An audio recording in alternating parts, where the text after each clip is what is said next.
The Four Nations tournament does not fail to thrill. Canada wins in overtime. We'll talk about the impact of the tournament and what happens next coming up on today's Locked On NHL podcast.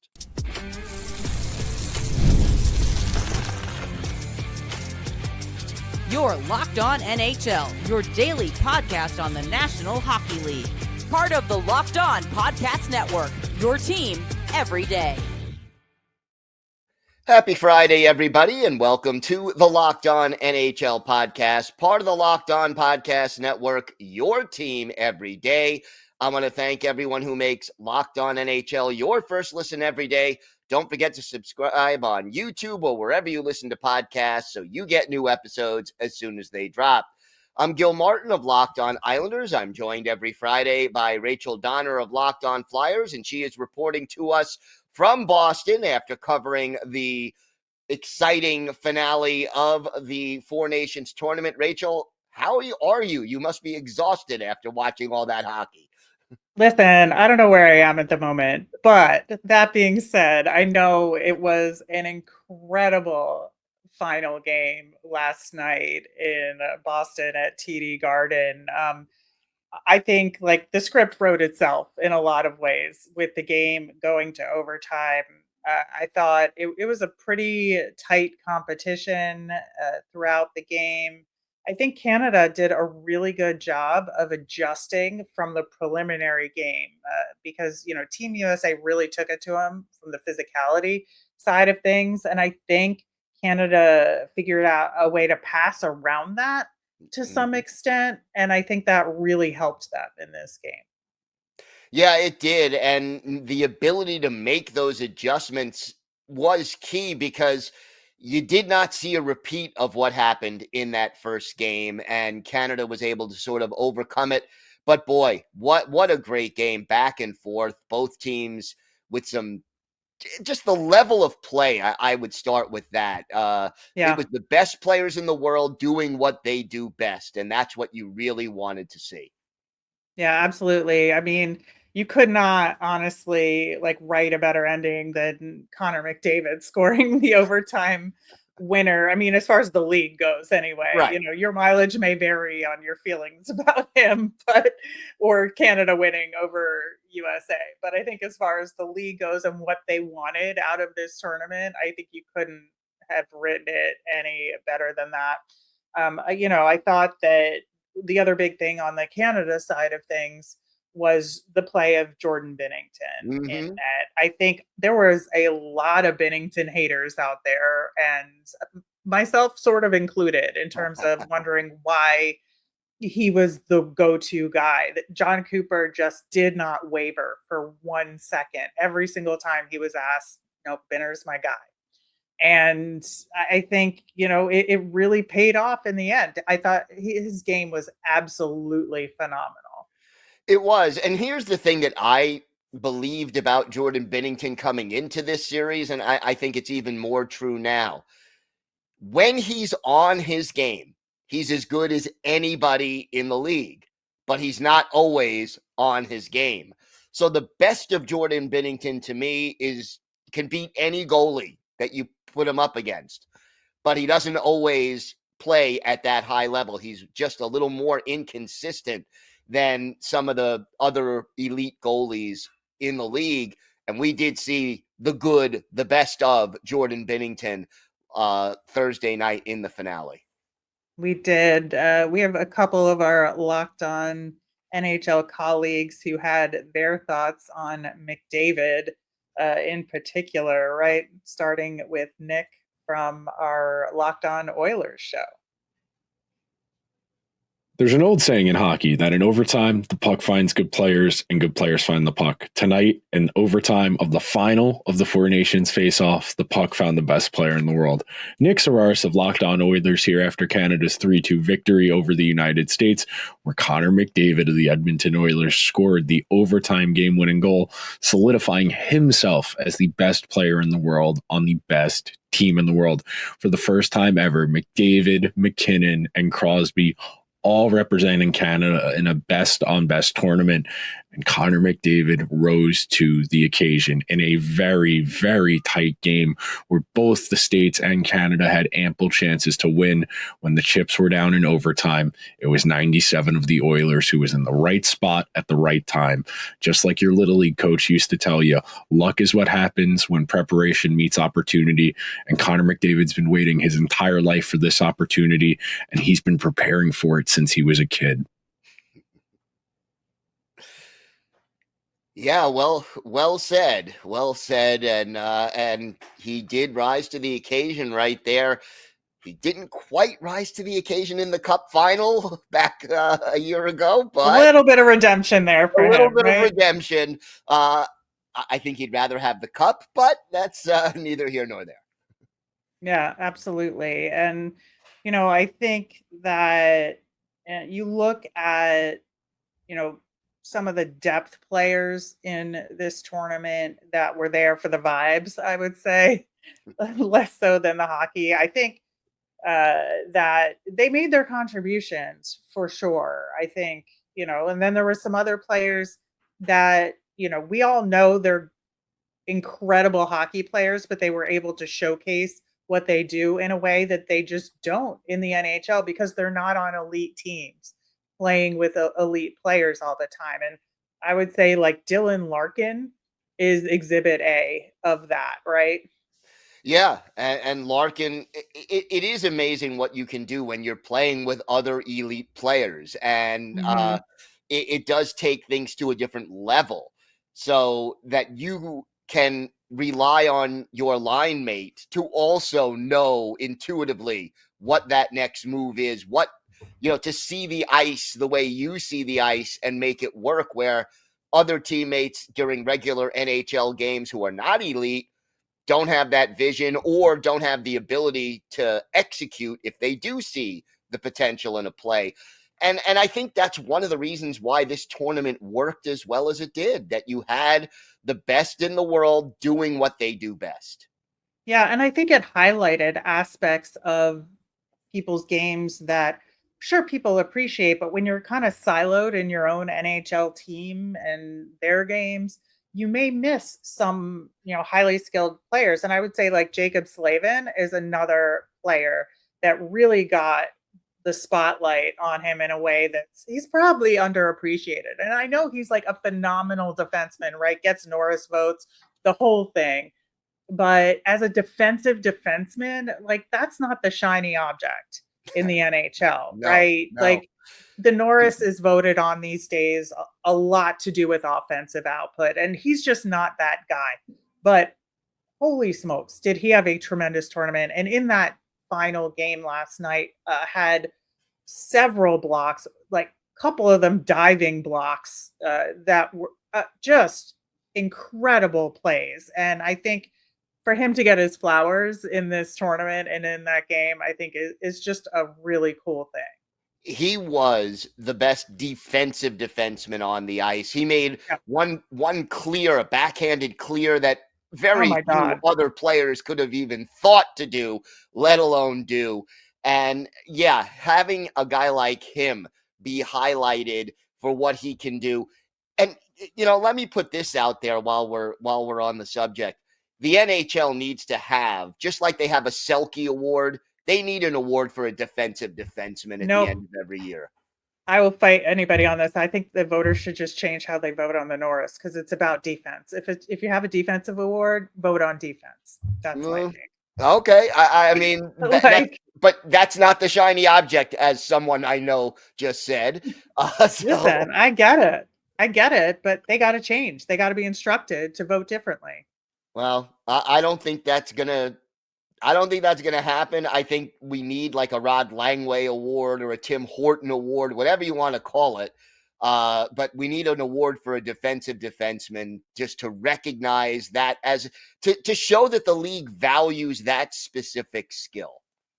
Perhaps, but another conversation for another day. Yes. day. Our good friend Ian from Locked On Boston Bruins had some words to say about Brad Marchand, speaking of those depth players that we were referring to earlier. He may not have played a huge role on the ice for Team Canada, but make no mistake, Brad Marchand of the Boston Bruins was very instrumental in the Four Nations face-off win for Team Canada. This is Ian McLaren, host of Locked On Boston Bruins, and Brad Marchand's used to beating teams with the maple leaf on their sweater at TD Garden.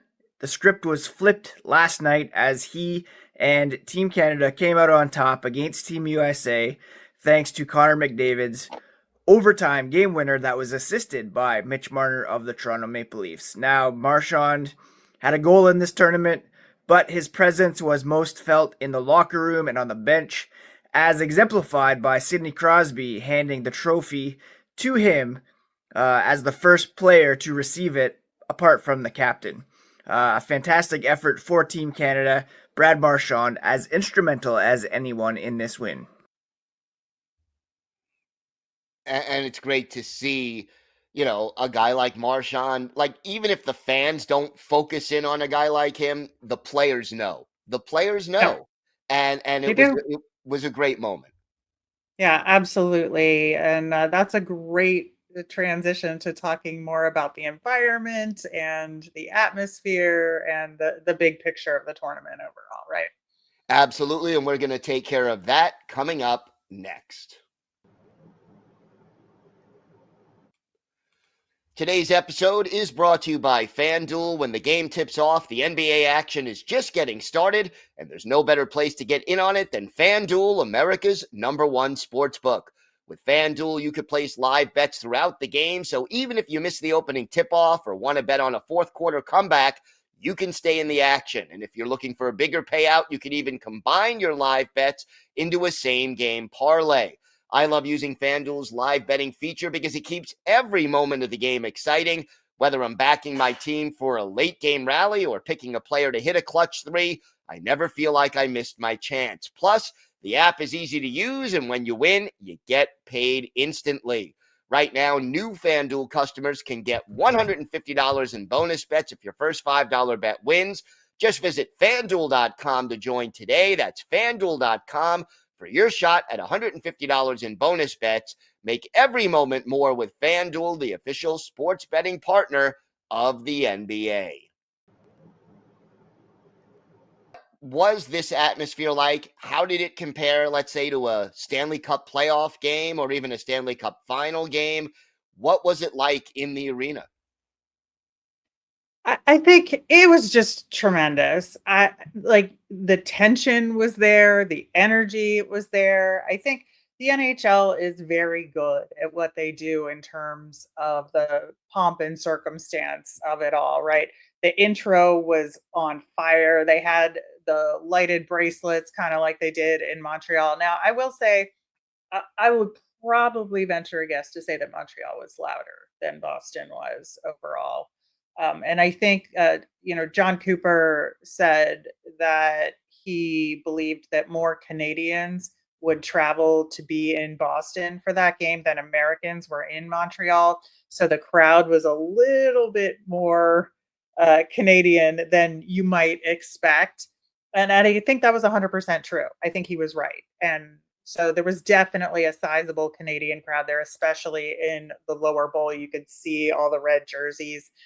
I think, that kind of added to it a little bit. But, when the USA chants got going, they really got going. Like Boston was loud, don't get me wrong. Yeah. Oh, yeah. But like there's nothing like Montreal, and I would never suggest otherwise. But I think that it was just really fun with the Miracle movie clips and the sparkly eagle flying into the mountains kind of energy for Team USA intros and all of that. And I think that, it was just like, it was really, really good. I think everything worked together well to create a really entertaining event. I, of course, saw none of the TV broadcast, so I cannot tell you how it translated on TV or what was said there. But I think that in arena, certainly the experience was just incredible. So much fun. And we got one of the best hockey games ever to boot.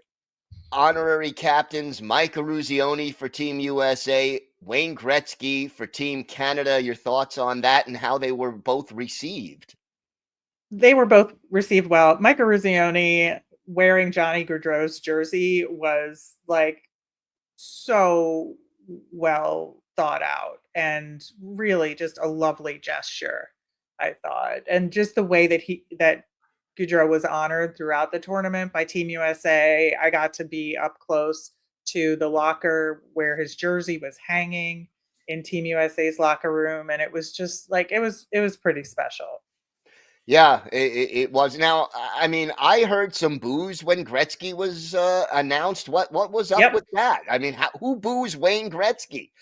Americans who are rooting for America. I mean, so. When you're the honorary captain of the other team, you're gonna get booed. Gonna get booed. Yeah, that is definitely the case. But overall, I think the NHL did a really good job of putting this tournament together, and I think Montreal and Boston were excellent choices for the venues as well. Oh yeah, really, really good. I think you had to have one city in both countries, and I think travel wise, although with the snow that was a whole other mess, but it was as many people talked about in Boston. But I do think that it was the right way to go, and these were the right cities to start off something like this in. Yeah, and I think you talked about the pregame here in Boston, and yet I don't think any NHL city does better pregame than Montreal. No, that is true, and that's why I said Montreal is its own thing, and it was louder, and it's just something different and very, very special. But I think the Boston folks did a great job as well. And yet, in this tournament, there was, and I never thought I would say this in my lifetime, but there was political tension involved in this between the United States and Canada. Right. Now, the circumstances are, of course, very upsetting to a lot of people, and tensions are pretty high off the ice right now. But, I would argue that politics has been a part of not just sports, but hockey in particular. And if you go back to the Summit Series for Team Canada, you go back to the Miracle on Ice, which they were highlighting very prominently in this game last night. I think that, there were huge political undertones to both the Summit Series and the Miracle on Ice. And it was very explicit. It was talked about. Now, it happened to be like the Russians, against Canada, in the middle of the Cold War, or against Canada or against the US. And this circumstance we're in right now with tension between the US and Canada is unusual and a very, very new thing. So it's obviously very uncomfortable for a lot of people to deal with. And I just think the fact that there is a history of hockey and politics intersecting very explicitly, I thought it was really disingenuous, to be honest, of all the coaches and players that were trying to tamper it down. I understand they just want to play hockey. They don't want to talk about it. And it's not in their interest to say anything that could be blown up on social media. It's a different world than it was in the 70s when those, or 1980 when those other events took place. And I get all of that. But I feel like there just wasn't even enough of an acknowledgement that the tensions were there and that people have, anxious thoughts in both countries about what's happening, right? It's not limited to one country or the other. There's people in both countries that are affected by what's happening right now. And there just wasn't any real acknowledgement of that. And John Cooper even made a joke about the 51st state thing that I thought was in very poor taste. And Team USA talking about how it felt to hear from the president of the United States without acknowledging some of the issues around him, and without even like a little We know not everybody likes him, but he is the sitting president and it's an honor. It was just it's an honor. It was a thrill with no like acknowledgement of the greater context. And I think that it's a difficult position to be in, and I get it, but it just felt again like they were putting blinders on, and that was not helpful, I think, in the grand scheme of things. Do you think there was some kind of edict from the league to downplay the policy? Possibly. And I certainly understand why. And I think from a PR perspective, it makes a lot of sense. But there is a way to acknowledge people's feelings and say, we understand that people have feelings about this. You can not say they're negative or positive or like or dislike. You just say people have feelings about this, and we understand that tensions are high. We want to play hockey to the best of our ability, and we understand that people have feelings about this outside of the context of the game. And I feel like there was not enough of that. Well, that opportunity was missed, no question about that. I think the league probably told the players and coaches involved, don't go there. And I don't blame the league for trying to downplay it, just because anything that a lot of people would say would only be bad PR for the league, potentially, where they would alienate large swaths of fans. Yeah, I think so. I absolutely do. But we shall see. All right, we have got more to get to on today's show. We're going to talk about what's next as far as this Four Nations format, future All-Star games, and a whole lot more coming up on today's Locked On NHL podcast.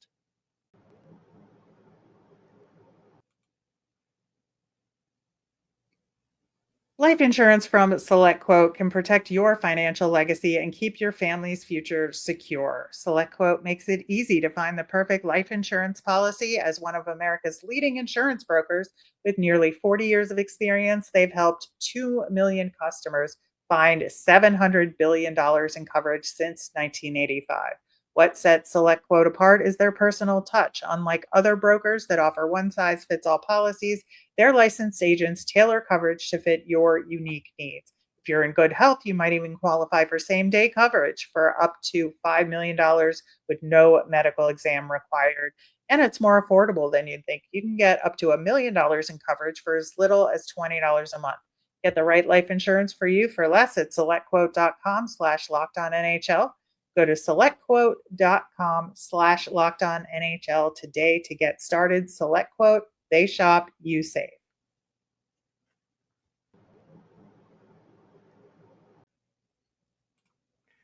All right, so I think this tournament exceeded anybody's wildest hopes and expectations in a lot of ways. Talk to me about the impact this had on the game of hockey and maybe even selling hockey to new audiences. Yeah, I think it has been really fascinating because we've gotten a lot more eyes on this sport than we have. And I think, it's due to a couple of things. First off, I think, again, the aforementioned political undertones of the whole thing really kind of shone a spotlight on it, because when you have the United States playing in a sporting event against Canada, when there's tensions, that's going to be a part of the story and there's no way to avoid it. And so that put eyes on it. I think the other thing that put eyes on it is that it was in this weird lull right after the Super Bowl. So the NFL season is over. The NBA All-Star game was, from all reports, an unmitigated disaster, right? And so what are people going to watch in major sports right now other than that? The Four Nations tournament, right? So you have the best on best, which we have not seen in the NHL for a very long time in an international hockey, again, because the NHL has opted out of the Olympics for quite some time now. And so all of that combined together to put more eyes on the sport, right? But do you think this can help gain more fans for the NHL? I think it's a really interesting question, because what we saw in this tournament was not NHL hockey, right? it was a Better different. than NHL hockey. Yes, let's be real. It was better hockey than NHL hockey. I think that, the skill was just above and beyond anything we've seen for a very long time. I would say even like last year's Stanley Cup final, it was better than that. It was 100% better than that.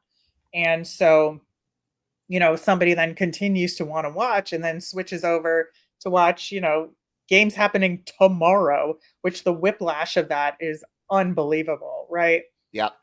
So we have a game that's a little slower, a lot more physical with a lot more hitting. There's going to be a lot more whistles. There's going to be more penalties.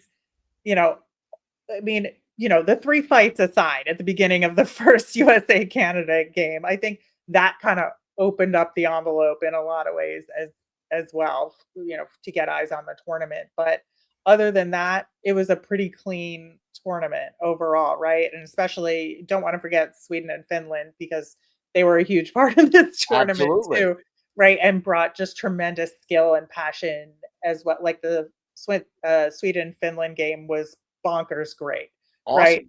Yeah. So tremendous hockey across the board. And so I think that it's going to take some adjustment for new fans that came on to really understand, the slog of a regular season NHL hockey February, game. yeah. Yeah, right? The dog days of the NHL season, which are kind of going on right now.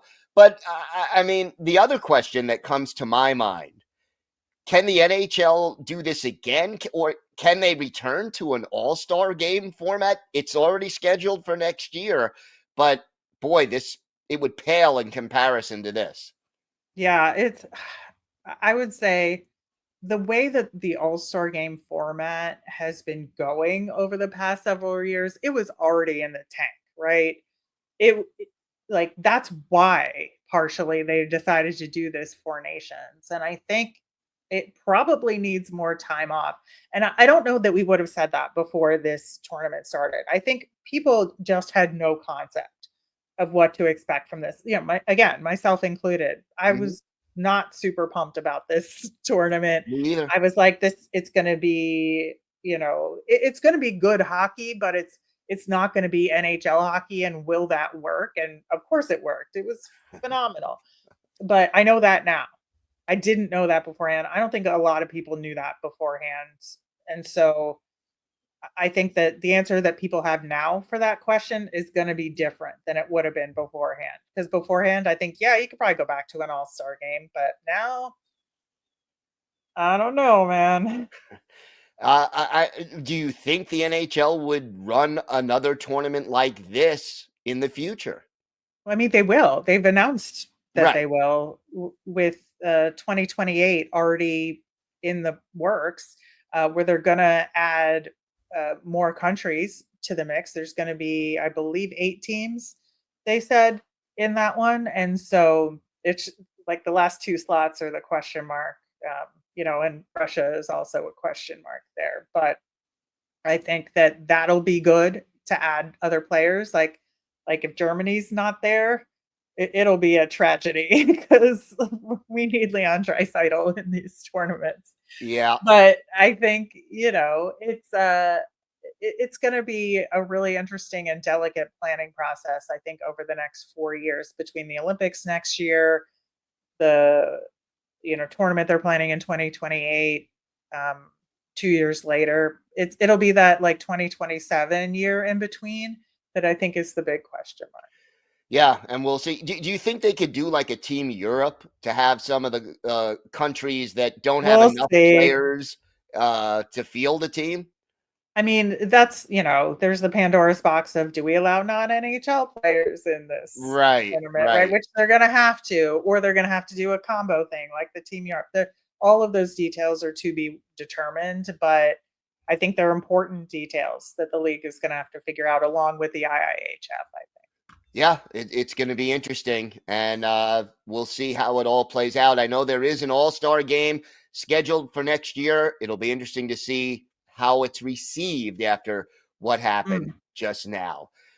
Thank you for making Locked On NHL your first listen today. For your second listen, find Locked On Fantasy Hockey.